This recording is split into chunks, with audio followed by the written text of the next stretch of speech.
Kwa mujibu wa Dira ya Maendeleo ya Taifa ya mwaka 2050, Tanzania inatajwa kuwa na eneo la mraba la kilomita 947,303, huku Tanzania visiwani yani Zanzibar ikiwa na eneo dogo chini ya 1%. Na ukichukua eneo ambalo linafaa kwa kilimo pamoja na makazi linatajwa kuwa ni kilomita za mraba 530,000 kwa Tanzania bara peke yake. Sasa tafiti zinaonyesha wazi kwamba ifikapo mwaka 2050 immigration rate kutoka vijijini kwenda mijini itakuwa ni takriban 65%. Izingatiwe kwamba idadi ya takwimu ya sensa ya watu na makazi ya mwaka 2022 inataja kwamba Tanzania tulikuwa na jumla ya watu milioni 61.7 na Dar es Salaam peke yake ikiwa ina watu zaidi ya 10% ya watu wote wa kipindi hicho. Sasa ifikapo mwaka 2050 kwa mujibu wa Dira ya Maendeleo ya Taifa, Tanzania inatajwa kuwa na zaidi ya watu milioni 118, huku pato la mtu wa kawaida likiwa ni kati ya dola 7,000. Hii ni sawa na wastani wa shilingi milioni 18, milioni 19. Sasa takwimu hizi zinatuambia vitu gani? Moja, immigration rate itakuwa ni kubwa.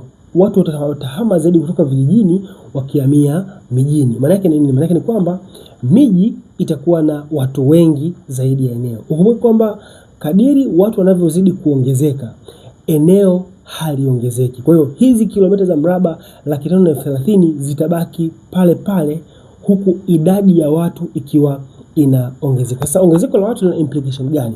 Moja, linafanya mahitaji ya accommodation yaweze kuwa mengi. Mbili, linafanya mahitaji ya miundombinu kwa serikali yaweze kuongezeka ili kukidhi mahitaji ya watu. Utaona kwa mfano maeneo kama Dar es Salaam kipindi cha miaka 2015 hadi miaka 2020, ililazimika kuongeza njia kutoka njia 2 kwenda njia 8 ili kukidhi idadi ya traffic ya watu au kupunguza msongamano wa watu. Sasa takwimu hizi zinaonyesha kwamba jambo hilo halitatokea Dar pekee yake, katika majiji yote. Sasa unapokuja katika perspective ya construction industry katika eneo la ujenzi, tunajifunza nini katika takwimu hizi? Tunajifunza mambo makubwa mawili. Jambo la kwanza, upo umuhimu wa watu kufanya planning ya maeneo yao.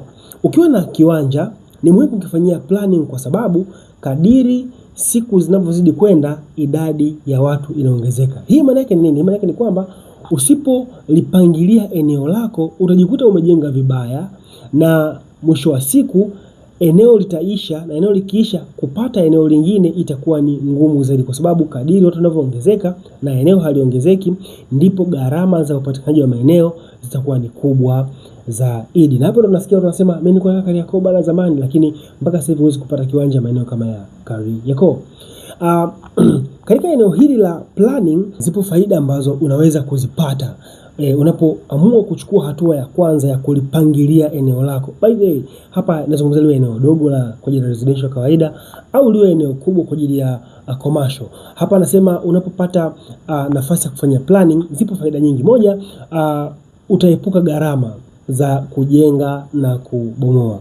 Hii jenga bomoa inafanya watu watumie gharama nyingi sana kwenye ujenzi. Sasa ukiplan eneo lako utajua wapi nitajenga main building, wapi nitajenga nyumba kwa ajili ya servant quarter, wapi itakuwa ni sehemu ya garden, wapi itakuwa ni sehemu ya toilet, wapi itakuwa ni mifumo ya maji taka, yani sewage system, lakini utajua kila kitu kinakaa eneo gani. Hii ni advantage ya kwanza ya kuweza kujua kwamba kadiri tunavyoelekea mbele watu wataongezeka na ni muhimu kufanya planning ya eneo lako. Lakini advantage ya pili katika eneo hili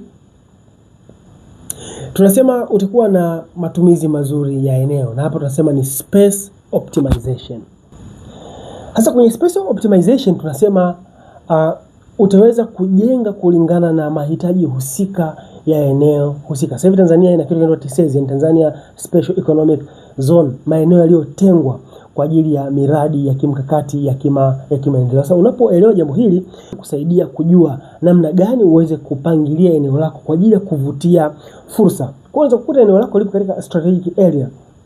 Mpaka kiwanja mahali ambapo kutakuwa na viwanda, kutakuwa na hospitali, kutakuwa na mashule, ni lazima ufanye planning mapema kwamba kwenye eneo langu hili nitaweka labda maduka au nitajenga nyumba lakini baadaye nitaweka maduka au nitaweka nyumba za kupanga. Kuna watu wamefika mahali fursa zimekuja, lakini kwa sababu hawakuwa wamepangilia maeneo yao mapema, wamejikuta hawawezi tena kufanya extension ya maeneo yao kwa sababu tayari wamekwisha kujenga vitu ambavyo haviwezi kuhamishika na gharama tayari ni kubwa za kuweza kubomoa na kujenga tena. Lakini jambo lingine ambalo unaweza kulipata kama advantage ya kuweza kujua au kutembea na takwimu hizi, itakusaidia kuweza kuacha nafasi kwa ajili ya miundombinu. Na hapa tunazungumzia miundombinu ya barabara, miundombinu ya maji, miundombinu ya data, miundombinu ya umeme. Hii itakuweza kukusaidia kuweza kufanya provision, kuacha provision kwa ajili ya extension ya miundombinu ambayo inaweza kuja kufanyika hapo baadaye. So zipo faida nyingi za wewe kuweza kuhakikisha unaweza kulipangilia eneo lako.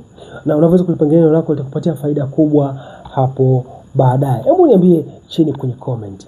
Wewe unayemiliki kiwanja au unayemiliki eneo, ni vitu gani unavizingatia kabla ya kuanza mradi wako wote ambao unataka kuufanya? Tueleze kwenye comment ili tuweze kujifunza kwa pamoja na tuweze kushauriana kwa pamoja. Mimi ni Eman Paul na hii ni Lembo Nation Academy. Stay tuned, be blessed.